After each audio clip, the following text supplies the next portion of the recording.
नमः परमहंसास्वादित चरण कमल चिन्मकरंदाय भक्तजन मानस निवासाय श्री लक्ष्मी नारायणाय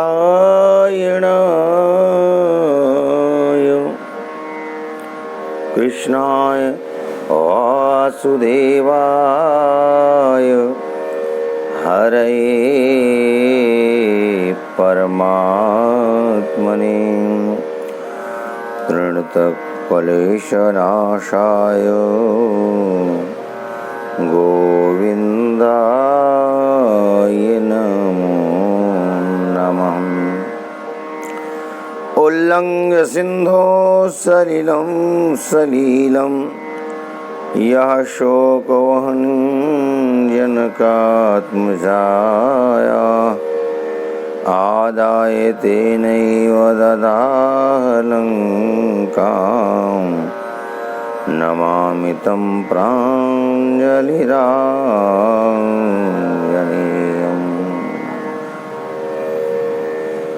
बोलिए सच्चिदानंद भगवान की जय, बाल कृष्ण लाल की जय, हनुमान जी महाराज की जय, सद्गुरुदेव भगवान की जय, राधा रानी सरकार की जय। जय जय श्री राधे, जय जय श्री राधे,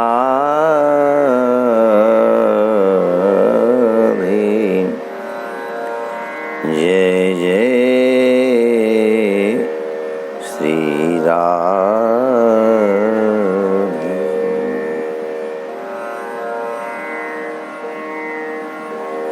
अनंत कोट ब्रह्मांड नायक परात्पर जगदीश्वर अखिलेश्वर नंद नंदन भगवान श्याम सुंदर के वांगमयी प्रतिमूर्ति श्रीमद् भागवत महापुराण। भगवान भागवत के स्त्री चरणों में अनंतशः वंदन प्रणिपात। समुपस्थित भगवत प्रेमी सज्जनों, माताओं एवं बहनों, बहे सत्संग की गंगा अरे मन चल नहा आए, जिसे तो भूल बैठा है उसी से फिर मिला लाएं। आइए संत चरणों में, भगवत चरणों में, विद्वत चरणों में कोटि सा नमन वंदन करने के पश्चात आइए सब लोग मिल करके प्रथम 2 बार राधा नाम संकीर्तन करते हैं, पश्चात कथा गंगा में आवाहन करके जीवन को धन्य बनाएंगे। हमारो धन राधा श्री राधा श्री राधा, परम धन राधा श्री राधा श्री राधा, हमारो धन राधा राधा राधा राधा राधा, हमारो धन राधा राधा राधा राधा राधा, हमारो धन राधा श्री राधा श्री राधा, परम धन राधा राधा राधा राधा राधा।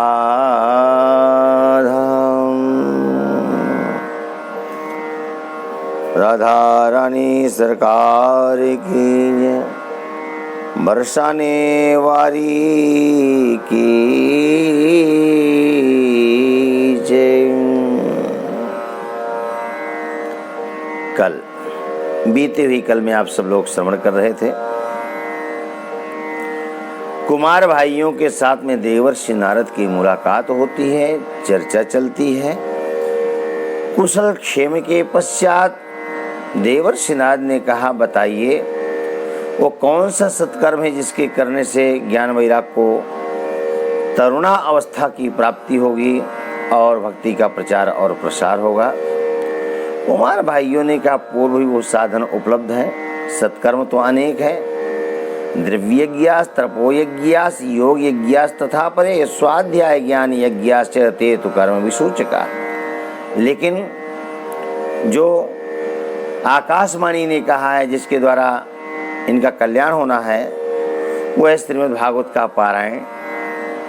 भागवत का पारायण करेंगे तो निश्चित रूप से ज्ञान वैराग्य को तरुणावस्था की प्राप्ति होगी और भक्ति महारानी का प्रचार और प्रसार होगा। देवर्षि नारद ने कहा, मैंने वेद का पाठ किया, वेदांत का पाठ किया, गीता पाठ है मुहुर्मुहु, फिर भी नहीं जगे। आखिर ये भागवत है क्या? वेद वेदांत का सार ही तो है ना। तो जब वेद वेदांत गीता का पाठ करने पर ज्ञान वैराग्य नहीं जगाए जा सके तो भागवत के गायन से कैसे संभव है? सार ही तो है ना भागवत। कुमार भाइयों ने कहा इसीलिए सर्वश्रेष्ठ है, सबका सार है। वेदोपनिषदाम सारा जाता भागवती कथा, अत्युत्तमा ततो भाति पृथक भूता फलाकृति, पृथक भूता फलाकृति। सबका सार है, इसलिए अति उत्तम है, श्रेष्ठ है। क्या है? अखिल श्रुति सारम सर्व वेदांत सारम। अखिल श्रुतियों का सार है, निचोड़ है। सूत मुनि ने पहले ही कहा था, शौनकादिशो सर्व सिद्धांत निष्पन्नम संसार भयनाशनम। वो सार सुनाऊंगा जो संसार के भय का नाश करने वाला होगा। कुमार भाइयों ने कहा, देवर से ये सब का सार है। जैसे वृक्ष होता है, आम का वृक्ष है, महुई का वृक्ष है, अनेकों सीजन चल रहा है आम का, बहुत सुंदर आम पकने भी लग गए हैं, डाली भी पकने लग गए हैं और लोग तरह तरह के केमिकल्स डाल करके भी पकाने लग गए हैं। और आम खाने की इच्छा किसकी नहीं होती है? सब लोग खाना चाहते हैं। आम पकता तब है जब बरसात प्रारंभ होती है, तब तक हम कभी कोयल जिसमें मुंह मारा उस आम की खोज करते हैं, या फिर अमिया तोड़ लाते हैं और बढ़िया भूसा के अंदर गाड़ करके उनको पकाते हैं। 2 दिन 3 दिन में आम पकते हैं। अब 2-3 दिन में पकते तो हैं, पर 2-3 में अनेक बार खोल करके देखते हैं कि पक तो नहीं गए हैं, और एक एक करके खोज करके पके हुए आम निकाल करके हम लोग खा जाते हैं। अब आम पकाने के और भी अन्य साधन हो गए हैं। तो आम के सीजन में हमने आम खाया, जीवा बड़ी चटोरी है, आम खा लिए। आम का सीजन गया, धीरे धीरे समय आ गया, नवंबर दिसंबर का समय आ गया। अब तो खैर हर वस्तु 12 महीने प्राप्त होने लग गई है, पर आज भी गाँव में ये सब चीजें व्यवस्थित नहीं है, सुविधा नहीं है, हर चीज प्राप्त नहीं होती गाँव में। दिसंबर के महीने में किसी को आम की याद आ जाए, आम के प्रेमी को, तो क्या करे? क्या करना चाहिए? किसी प्रेमी को याद आ गई तो किसी बुजुर्ग ने सुना, बुजुर्ग ने कहा तो आम का प्रेमी है और आम चाहता है फिर भी तरस रहा है, जा बगीचे में जड़ खोद और जड़ खोद करके चूस जा, आम का ही तो पेड़ है। जब आम फल में वो रस मिल रहा है, कब मिल रहा है? जब जड़ से उसको शक्ति मिल रही, एनर्जी मिल रही, ऊर्जा मिल रही है। तो जब फल इतना मीठा तो जड़ कितनी मीठी नहीं होगी। आम का प्रेमी ललचा गया, पानी आ गया मुंह में, और उसने जाकर के जड़ खोदा, जड़ खोद करके चूसना शुरू किया, बेस्वाद हो गया मुंह। और आकर के बुजुर्ग को खरी खरी सुनाया। शर्म नहीं आती मजाक करते समय? छोटों से मजाक करना चाहिए। कभी जड़ में स्वाद होता है। बुजुर्ग ने कहा वो तो मैं भूल ही गया, जड़ से उसको एनर्जी मिलती है, पर फल तो टहनी में लगता है ना। नहीं नहीं बेटा, जड़ मत चूसना, जिस टहनी में लगता है, डाल में लगता है, उस डाल को चूसना, आम का स्वाद मिलेगा। अब आम का प्रेमी आम पाना चाहता था, बगीचा दौड़ा दौड़ा गया और जा करके आम के टहनी को तोड़कर चूसना शुरू किया, लेकिन स्वाद नहीं मिला। अब वही पुनः आक्रोश आकर के बुजुर्ग से कहा, बाबा तुम्हें शर्म नहीं आती? क्या हुआ? अरे मैंने डाल को भी चूस कर देखा, स्वाद नहीं मिला। आम फल आम के पेड़ से ही पैदा होता है। जड़ें नहीं होंगी तो वृक्ष नहीं होगा, वृक्ष नहीं होगा तो तने नहीं होंगी, तने मतलब शाखाएं नहीं होंगी, और शाखाएं नहीं होंगी तो फल नहीं लगेगा। आम वृक्ष से ही फल मिलता है, पर वृक्ष के रूप में आम फल का रसास्वादन नहीं किया जा सकता है। पर वही आम का वृक्ष जब फल रूप में परिणत होता है तो पके हुए आम को देख करके देवताओं के भी मुंह में पानी आ जाता है, क्योंकि वो सार है। वेद वेदांत ये वृक्ष हैं, शाखाएं हैं, पर फल क्या है? निगम कल्पतरोर्गलितं फलम, निगम कल्पतरोर्गलितं फलम, शुकमुखादमृत द्रव संयुतम। यह वेद रूपी वृक्ष का पका हुआ फल है। तो वृक्ष है, वृक्ष आम वृक्ष के रस का रसास्वादन करना है तो तब होगा जब फल रूप में परिणत होगा। दूध में घी समाया है। कई लोगों को दूध बहुत पसंद है और कई लोगों को दही बहुत पसंद है। दूध नहीं पीते हैं, दही बहुत पाते हैं, लस्सी पीते रहते हैं। और कई लोगों को दूध पसंद नहीं, दही पसंद नहीं, मक्खन यानी नेनू, नवनीत नेनू बहुत पसंद है। जब तक नेनू नहीं खाएंगे पेट ही नहीं भरेगा। और अब तो परंपराएं बहुत सारी मिट चुकी हैं और माताएं भी मक्खन निकालती हैं तो मिक्सिस निकालती हैं। 40 वर्ष पूर्व माताएं, आज भी बड़े बड़े खानदानी परिवारों में है ऐसा, आज भी है, पर 40 वर्ष पूर्व तो प्रत्येक घर में व्यवस्था होती थी। किसी खंभे में रस्सी बांध देना और उसमें मथानी लगा करके मटकी में दही डाल करके मक्खन बिलोती माताएं।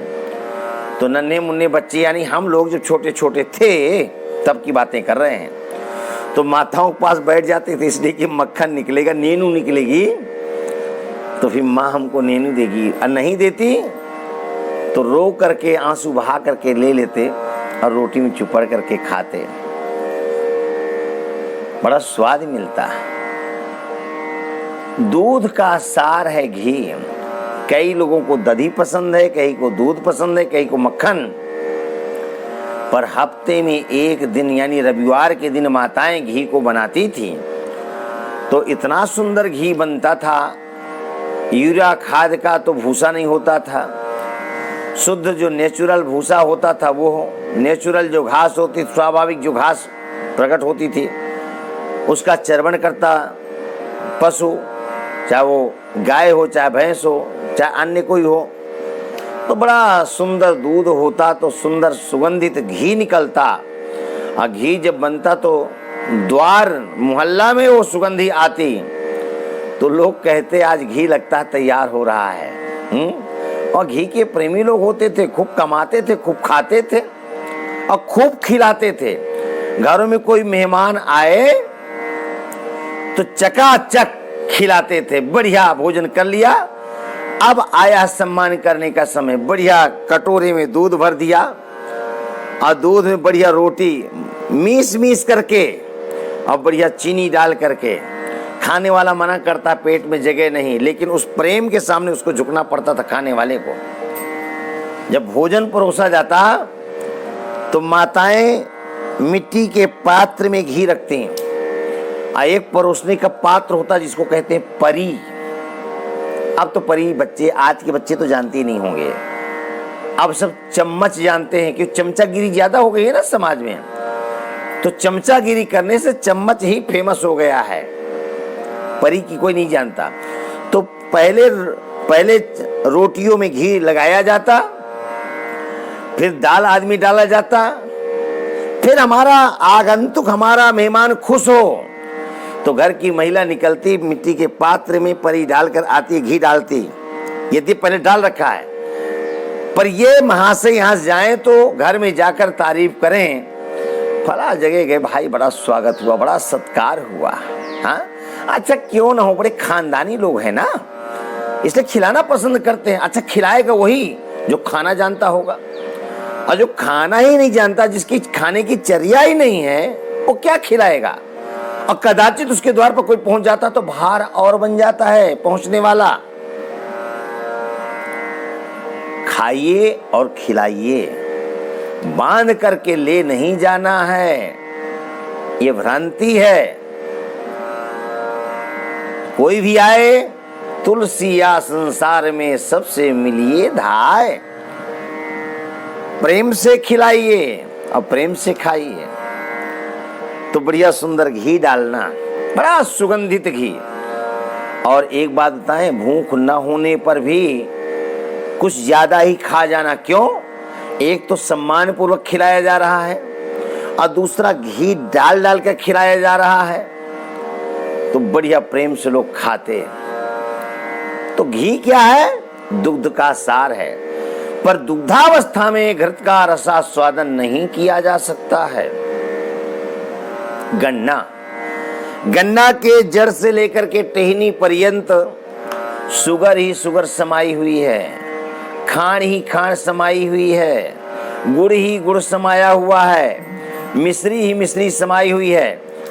पर गन्ना के अवस्था में मिश्री का रसास्वादन नहीं किया जा सकता, खांड का, राब का, गुड़ का रसास्वादन नहीं किया जाता। तो क्या हुआ? बोले गन्ना को कोल्हू में चढ़ा करके रस निकाला गया और तरह तरह के केमिकल्स डाल करके गुड़ बनाया गया। कई लोगों को गुड़ बहुत पसंद है, कई लोगों को खांड बहुत पसंद है, और कई लोगों को चीनी शुगर बहुत पसंद है, कई लोगों को मिश्री बहुत पसंद है। पर एक बात बताएं, चीन और चीनी दोनों बड़े खतरनाक हैं। चीन से दोस्ती नहीं करना, बड़ा खतरनाक है, दोगलेबाज है, दो मुंहा है, नास्तिक देश है।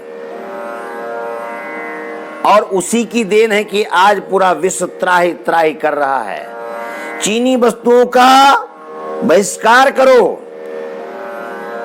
चीन को बहिष्कार करके चौराहे पर लाकर खड़ा कर दो। भागवत धर्म भी आज आदेश करता है, जो मानव समाज का नहीं, वो किसी का नहीं हो सकता है, किसी का नहीं हो सकता है। चीन भी खतरनाक और चीनी भी खतरनाक। चीनी खाओगे शुगर हो जाएगा, चीनी ज्यादा नहीं खाना चाहिए, हड्डी गलाती है। हाँ, गुड़ खाना चाहिए, और गुड़ से ज्यादा खांड खानी चाहिए। और विशेष करके पहले लोग चातुर्मास में खांड मंगाया करते थे, खांड खाते थे, कोई बीमारी नहीं होती है। और चाय पीने वालों को विशेषकर ध्यान रखना चाहिए, चीनी की तो चाय पीने नहीं चाहिए, शुगर फ्री चाय पीना चाहिए, शुगर नहीं डालना चाहिए। अब फिर भी चाय पीनी है तो गुड़ डाल दीजिए, और बहुत ज्यादा स्वस्थ रहना चाहते हैं तो खांड डाल करके चाय बनानी चाहिए, चाय पीनी चाहिए। पर आज की महिलाएं आलस्य करती हैं, क्योंकि चीनी जब चाय बनाती है तो दूध में चीनी डाल दिया, अदरक डाल दिया, चाय पत्ती डाल दिया, थोड़ी सा इलायची डाल दिया, सब एक साथ खिचड़ी कर दिया, एक ही चूल्हे में सिद्ध हो जाती है चाय, तो आनाकानी नहीं करती। लेकिन जब खांड की गुड़ की चाय बनानी पड़ती है तो दूध में चाय पत्ती डाल करके अलग सिद्ध करना पड़ता है, और दूसरे चूल्हे में गुड़ का सिरा अलग बनाना पड़ता है, रस अलग बनाना पड़ता है। क्योंकि यदि दूध के साथ ही आप गुड़ डाल देंगे तो दूध फट जाएगा, चाय नहीं बन पाएगी।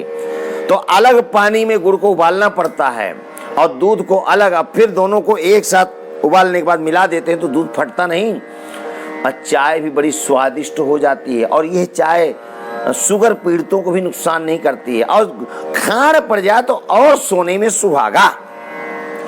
तो गन्ना का जो सार है वो है गुड़, वो है मिश्री। और एक बात बताएं, चीनी तो नुकसान करती है पर मिश्री कई बार औषधि के काम में आती है, उसके बनाने का तरीका बदल जाता है तो तासीर बदल जाती है। तो मिश्री, जब गन्ने का सार निकलता है मिश्री, तो भगवान बालकृष्ण प्रभु की भी जीवा में पानी आ जाता है। घी पहले ही तैयार हो चुका है, मक्खन पूर्व ही तैयार हो चुका है और मिश्री और आ गई। भगवान जी कहते हैं मुझको भी मक्खन मिश्री का भोग लगा देना। ये सार है। भागवत क्या है? अखिल श्रुति सारम सर्व वेदांत सारम इदं भागवतं नाम पुराणं ब्रह्म संहितं भक्ति ज्ञान विरागाणाम स्थापनाय प्रकाशितम। यह श्रीमद् भागवत महापुराण है, ब्रह्म संहित है और भक्ति ज्ञान वैराग्य की स्थापना के लिए इसका प्रकाशन किया गया है। देवर्षे, आप संदेह कर प्रकट कर रहे हैं कि मैंने वेद का, वेदांत का, गीता का बार बार पाठ किया फिर भी नहीं जगे, तो भागवत के पाठ से कैसे जगेंगे, कैसे चेतना आएगी? देवर से नाटक बंद करो, नौटंकी बंद करो। अरे 17 पुराणों की रचना करने वाले भगवान व्यास जब उदास मना होकर के बैठे, एक वेद को 4 भागों में विभक्त करने वाले भगवान व्यास जब उदास मना होकर बैठे थे, खिन्न मन होकर बैठे थे, तो आपने ही जाकर उपदेश किया था भागवत की रचना करिए, मन को शांति मिलेगी, भगवत गुणान बात करिए। और आज जब वही उपदेश हम आपको कर रहे हैं तो आप संदेह प्रकट कर रहे हैं, आप प्रश्न कर रहे हैं। नहीं, श्रीमद् भागवतम श्राव्यम शोक दुख विनाशन। आप भागवत का श्रवण कराइए, संदेह मत प्रकट करिए, सारा दुख दूर होगा, ज्ञान और वैराग्य का, भक्ति का प्रचार और प्रसार होगा। देवर्षि नारद चरणों में लेट गए। देवर्षि नारद ने कहा, मैंने भागवत पर संदेह नहीं प्रकट किया, ये जो कुछ कहा इसकी सच्चाई यह है कि मैंने जब व्यास जी को भागवत की रचना के लिए आदेश किया, कर तो दिया और स्वीकार किया, भागवत की रचना कर डाली, तो मुझे चिंता हुई कि उपदेश तो मैंने कर दिया पर यह संत ग्राह्य होगा कि नहीं, सर्वग्राही होगा कि नहीं होगा, सब लोग इसका ग्रहण करेंगे कि नहीं, सर्वमान्य संत मान्य ग्रंथ होगा कि नहीं। आज आप सब लोगों ने मुक्त कंठ से भागवत की प्रशंसा की, मेरा उपदेश सार्थक हो गया और आपका भी जो उपदेश है उसको मैंने सार्थक माना, कार्य की मेरी सिद्धि हुई है। आपने अनुमोदन किया, आपने मुहर लगाई। शनकादि भाइयों, मैंने प्रेम लक्षणा भक्ति की स्थापना के लिए आपके चरणों का आश्रय लिया। भाग्योदयेन बहुजन्म समर्जितेन, भाग्योदयेन बहुजन्म समर्जितेन सत्संगमं च लभते पुरुषो यदा वै अज्ञान हेतु कृत मोह मदांधकार नाशं विधाय हि तदो दयते विवेकहम्। मेरा अहोभाग्य हुआ जो आप संतों का मुझे दर्शन प्राप्त हुआ। बिना सत्संग के ज्ञान होता नहीं है और जब तक ज्ञान नहीं होता है तब मोह रूपी अंधकार का नाश नहीं होता है। ये बताइए, ज्ञान यज्ञं करिष्यामि शुक शास्त्र कथोज्ज्वलम् भक्ति ज्ञान विरागाणां स्थापनार्थं प्रयत्नतः। भक्ति ज्ञान वैराग की स्थापना के लिए भगवान सुखदेव जी के द्वारा कथित श्रीमद् भागवत का आयोजन जरूर करूंगा। ज्ञान यज्ञम करिष्यामि, करूंगा, दृढ़ निश्चय कर लिया। पर कहां करना चाहिए? कुत्र कार्यो माया यज्ञ स्थलम तदवच्यतामि। किस स्थान में करना चाहिए? और आप जैसा वक्ता तो मिलेगा नहीं, तो आप लोग ही चल कर के इसका वाचन करिए, उपदेश करिए। और यद्भिर दिवसै श्राव्या श्रीमद्भागवती कथा श्याम। कितने दिनों तक इसका आयोजन होना चाहिए, ये भी आप हमें उपदेश करें। कुमार भाइयों का हृदय गदगद हो गया। देवर्षि सुनो। गंगा द्वार समीपे तु तटमानंद नामकम, तटमानंद नामकम। गंगा द्वार हरिद्वार, हरिद्वार के निकट आनंद नाम का तट है। वहां पर यदि कथा का आयोजन किया जाएगा तो अपूर्व रस की वृष्टि होगी। पर एक बात पहले हम जरूर कहेंगे, क्या? शृणु नारद वक्ष्यामि विनम्राय विवेकिने। आपके विनम्रता को, आपके विवेक को धन्यवाद देते हैं। एक बात है, आप विनम्र भी बहुत हैं, विवेकी भी बहुत, यानी चतुर भी बहुत हैं। मतलब बात यह है कि कोई चतुराई आपसे सीखे। देवस्नाथ ने कहा बात समझ में नहीं आई। कुमार भाइयों ने कहा सुनो। कोई आंख का अंधा जिसको दिखता नहीं था, वो पथिक चला जा रहा था, मंजिल पाना था लेकिन भटक रहा था। किसी पथिक के चलने का पदाहट उसके कानों में आई, वो आवाज आई, तो अंधे ने कहा भैया मुझे फला जगह जाना है, रास्ता बता दोगी क्या? तो पथिक ने जैसा अंधे के मुख से सुना था, दिव्यांग के मुख से सुना था, मार्ग के बारे में वो बता दिया। आप सीधे जाइए, 100 कदम चल करके आप दाहिने मुड़ जाइएगा, लेकिन ध्यान रहे 5-7 कदम आगे चलने के बाद आपको बाएं मुड़ना, पर यह भी ध्यान रहे कुछ ही दूर चलेंगे फिर दाहिने मुड़ना होगा। उस दिव्यांग ने कहा पथिक भैया क्या यह उचित नहीं होगा कि आप ही उंगली पकड़कर पहुंचा देते, कैसा होता? कुमार भाइयों ने कहा सुना, आप उनमें से एक हैं। पहले पूछा कितने दिनों तक करना चाहिए, कहां करना चाहिए। जब सब बता दिया तो कहा कि आप जैसा उपदेष्टा नहीं मिलेगा। बड़े ही विनम्र हैं, बड़े ही चतुर हैं। तो देवर्षि नारद गंगा द्वार समीपे तु तटमानंद नामकम। देवर्षि नारद ने कहा आनंद नाम का तट वन प्रांत में एकांत में है, कौन जाएगा? और एक बात और सुने, कुमार भाइयों ने कहा गंगा द्वार समीपे तु तटमानंद नामकम। गंगा द्वार हरिद्वार, हरिद्वार का एक नाम और है गंगा द्वार। यानी गंगा यहां से सर्व सामान्य के लिए सुलभ हो जाती हैं, गोमुख से चलकर आती हैं और सर्व सामान्य के लिए यद्यपि ऋषिकेश में भी उपलब्ध है, पर उससे पहले ही वही गंगा मिलती है और लौकिक जगत का सौंदर्यीकरण भी हो गया है। और यहीं से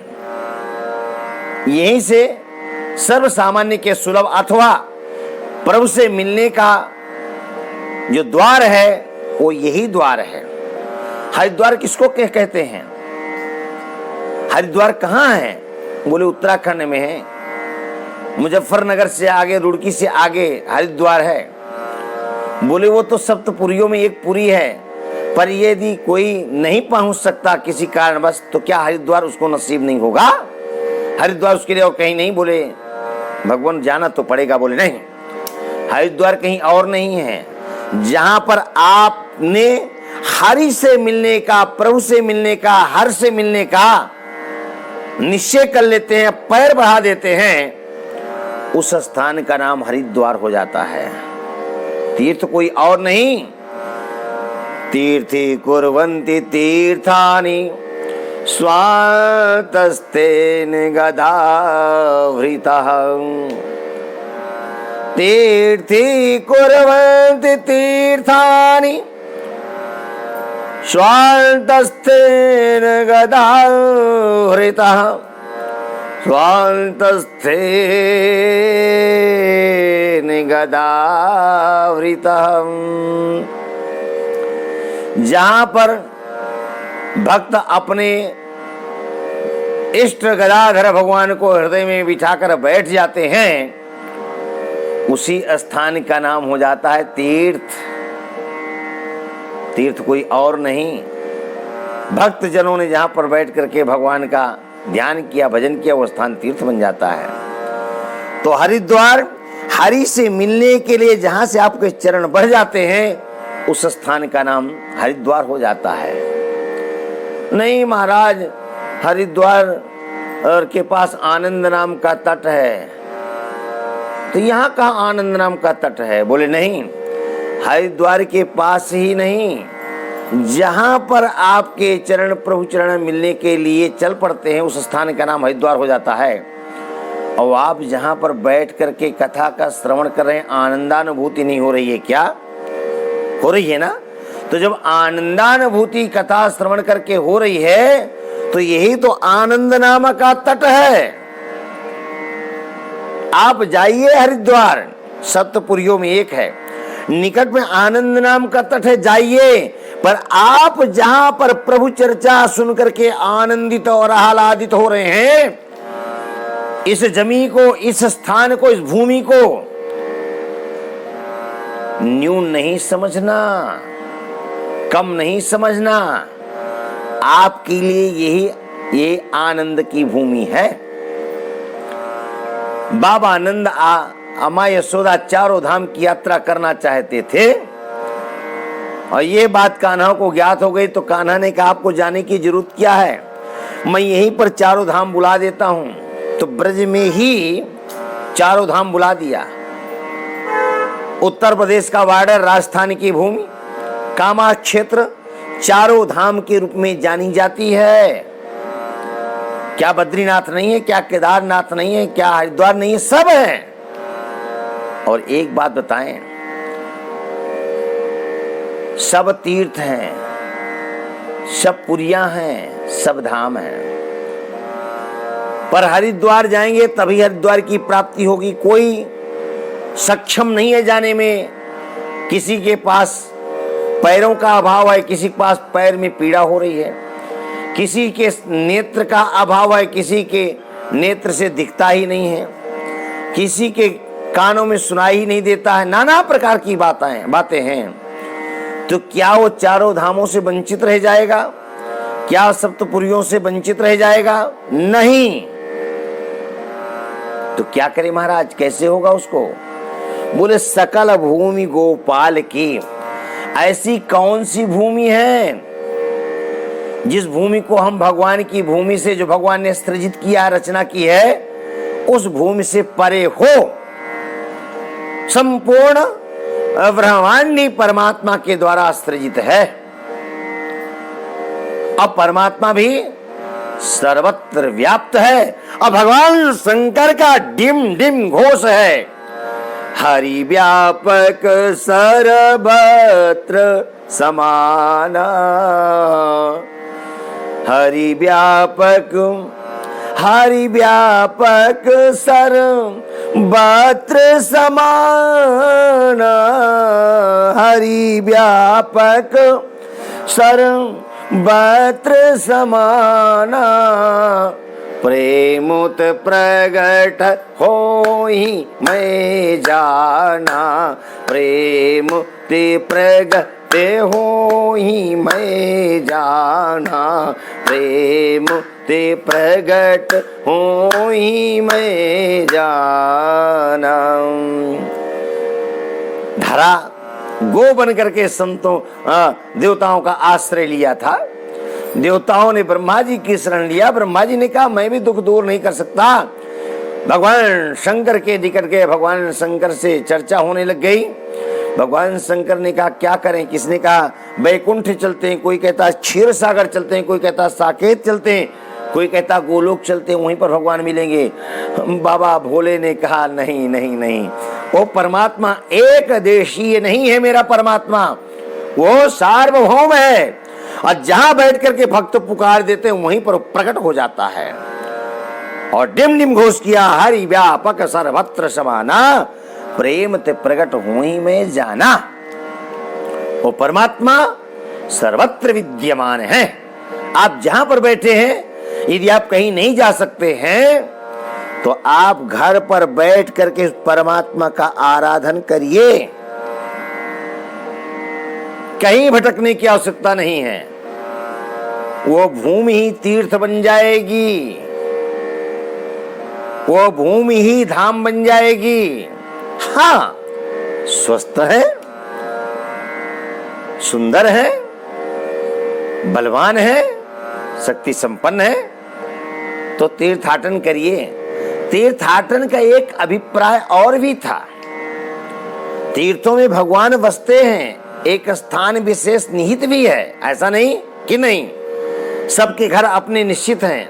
यदि पूरा देश अपना है, पूरा प्रदेश अपना है, जिले अपने, तहसील अपनी है, ब्लॉक अपना है, हाँ, पंचायत क्षेत्र अपना है, पर फिर भी इन सब में एक घर अपना होता है। इसी प्रकार देवताओं के लिए भी एक स्थान निहित है।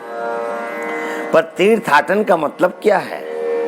तीर्थाटन का मतलब यह है कि उस परमात्मा ने जिस जगत का सृजन किया है, अभी तो आप एक दायरे में थे, एक क्षेत्र विशेष में थे। उस विराट परमात्मा को विराट रूप में अवलोकन करिए ना। घर से बाहर निकलिए, वो जल के रूप में तरल होकर के प्रवाहित हो रहा, बह रहा है। वृक्षों के रूप में पर्यावरण को पवित्रता प्रदान कर रहा है। वो वृक्षों के रूप में, पत्तों के रूप में बन करके हवा को भी गति प्रदान कर रहा है। और वह पशु पक्षियों में भी विद्यमान है। आप निकल कर देखिए, कितनी सुंदर सुंदर गाय हैं, कितने सुंदर सुंदर वृषभ हैं। जंगल में दौड़ते हिरण समूहों को देखिए ना, पक्षियों के कलरवों को सुनिए ना, तोता को देखिए ना, मयूर का नर्तन देखिए ना, और सिंह चीतों को देखिए ना, जेब्रा को देखिए ना। क्या सुंदर स्वरूप होता है, हाँ? रंग बिरंगा सजा होता है। अनेक अनेक जीवों की सृष्टि की है परमात्मा ने। अनेक रूप रूपाय विष्णवे प्रभु विष्णवे, अनेक रूपों में वो परमात्मा भासित हो रहा है। क्यों? क्रीडार्थमात्मन इदं त्रिजगत् कृतं ते। वो परमात्मा क्रीडार्थ इस जगत का सृजन किया है और नाना रूप धारण करके क्रीड़ा कर रहा है। आनंद उसका स्वरूप है, पर क्रीड़ा करके वो स्वयं आनंदित होता है, स्वयं आनंदित होता है। जिस प्रकार हम लोग कंदुक खेल करके, हम लोग गुल्ली डंडा खेल करके, फुटबॉल खेल करके, वॉलीबॉल खेल और क्रिकेट खेल करके जैसे हम आनंद का अनुभव करते हैं, जड़ पदार्थों के साथ खेल करके हम आनंद का अनुभव करते हैं, इसी प्रकार वो परमात्मा अनेक रूपों में आ करके और आपस में लड़ करके लड़ते हुए और लड़ाते हुए देखकर आनंदित और आह्लादित होता है। जब हम लोग आपस में लड़ते हैं ना, एक दूसरे को मारते हैं, तो भगवान बैठ के हंसता है, क्या सुंदर मैंने खिलौना बनाया है। जिस प्रकार हम बाल को मारने के लिए सुंदर बैट का प्रयोग करते हैं और छक्का लग जाता तो झूमते हैं, नाचते हैं, ठीक इसी प्रकार जब हम आपस में लड़ते हैं तो परमात्मा कहता है देखो मैं ही अनेक रूप में आकर के आपस में आनंदित और आह्लादित होता हूं। तो वो परमात्मा सर्वत्र है। जो तीर्थाटन नहीं कर सकते हैं, अनेक कारण हो सकते हैं, अर्थाभाव हो सकता है और शरीर की रुग्णता का भी कारण हो सकता है, और कई बार यात्राएं हम करते हैं पर विघ्न पड़ जाते हैं, अनेक विघ्न पड़ते हैं। अभी कुछ समय पूर्व की बात है, हमारे चचेरे दो भाई तीर्थ यात्रा के लिए गए। बड़ी तैयारियां हुई, सब लोग प्रसन्न, घर के लोग, कि भैया तीर्थ यात्रा के लिए जा रहे हैं, चारों धाम के लिए जा रहे हैं। बच्चों ने विदा किया। जो सेकेंड नंबर के भैया थे हमारे, उनका पुत्र पंजाब लुधियाना में सर्विस करता था, समन्वयवादी था, परिवार को एक साथ लेकर के चलना जानता था। यदि सब परिवार पूरा अच्छा है, धार्मिक विचारधारा के सब लोग हैं, लेकिन वो बच्चा एक अलग ही था, सबका प्रिय था, किसी का अप्रिय नहीं, और सबके सुख दुख में सम्मिलित होना उसका स्वभाव था। छुट्टी लेकर आया था, अवकाश लेकर आया था। मेरे पिताजी तीर्थ यात्रा के लिए तैयार हो रहे हैं, बड़े उत्साह के साथ आया है, और जो गांव की परंपरा है उसके अनुसार विदाई दी गई। ठंडी के दिन थे, माता पिता, बड़ी माँ, बड़े पिता चारों धाम की यात्रा के लिए निकल गए। अभी गोरखपुर तक ही पहुंचे थे।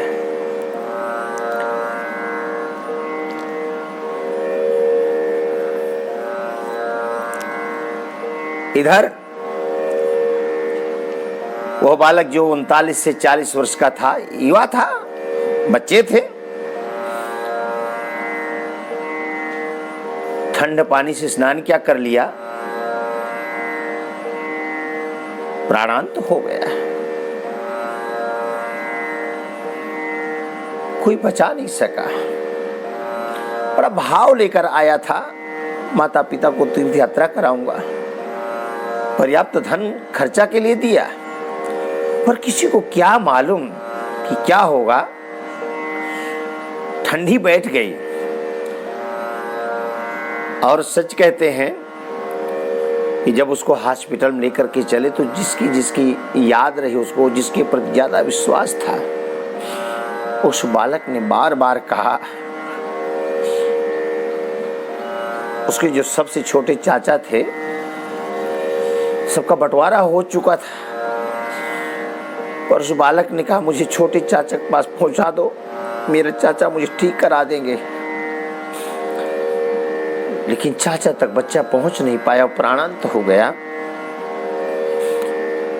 जहां पर आनंद महोत्सव मनाया जा रहा था, तीर्थ यात्रा की ले गए, तीर्थ यात्रा करके आएंगे, उन माता पिता को बीच में ही तीर्थ यात्रा रोकनी पड़ी। तीर्थ यात्रा नहीं कर सके। किसी बहाने से बुलाया गया। जब नगर के निकट आए माता पिता, ज्ञात हुआ हमारे जो सेकंड नंबर के भैया, यदि भाई सब बहुत अच्छे हैं, गौ स्वभाव को सीधे सज्जन, बोलना भी नहीं जानते हो ज्यादा, धड़ाम से पृथ्वी पर गिर पड़े। अब पुत्र मरण का जो दुख पिता को होगा, माँ को होगा, रोएंगे तो सब लोग, परिवार रोएगा, गांव रोएगा, पड़ोस रोएगा। तो पुत्र की दर्द को, पुत्र मरण का जो दर्द है वो एक पिता और एक माँ ही समझ सकते हैं। तीर्थ यात्रा रुक गई।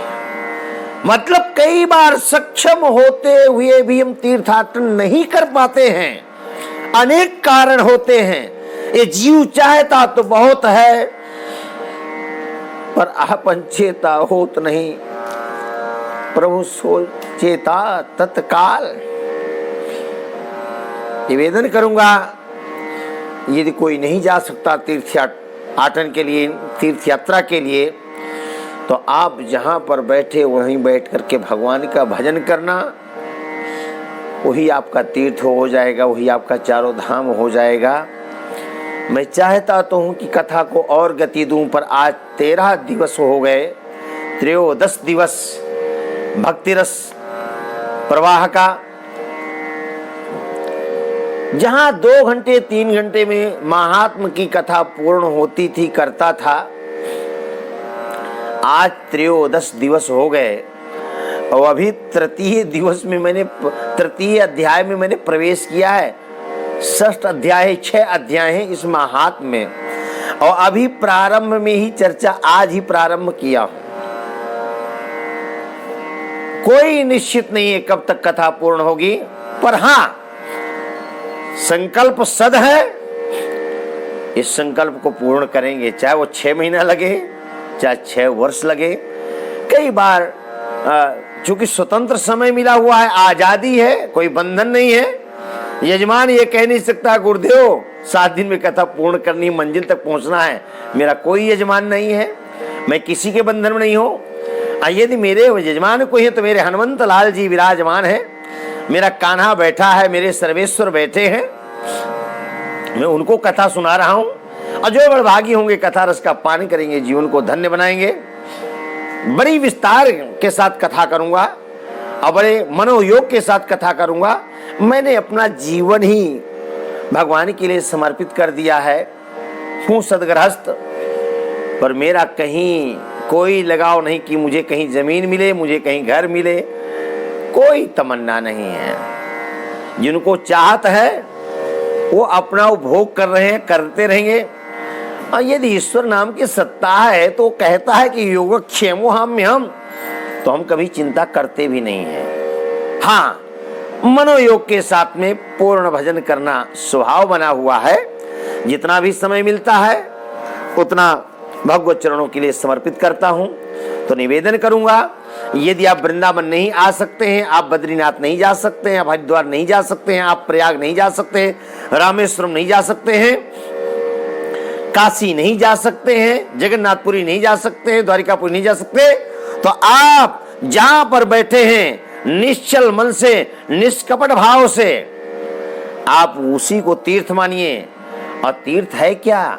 मनसा वाचा कर्मणा किसी को दुख नहीं देना, यही तीर्थ यात्रा है। अब माला तो हाथ में चल रही है, पर आषाढ़ का महीना आ गया है, खेत जोतने गए तो दूसरे का डांड ही काटते चले जा रहे हैं। इतनी गरीबी आ गई कि 4 इंच काट लोगे तो बहुत उपज आ जाएगी।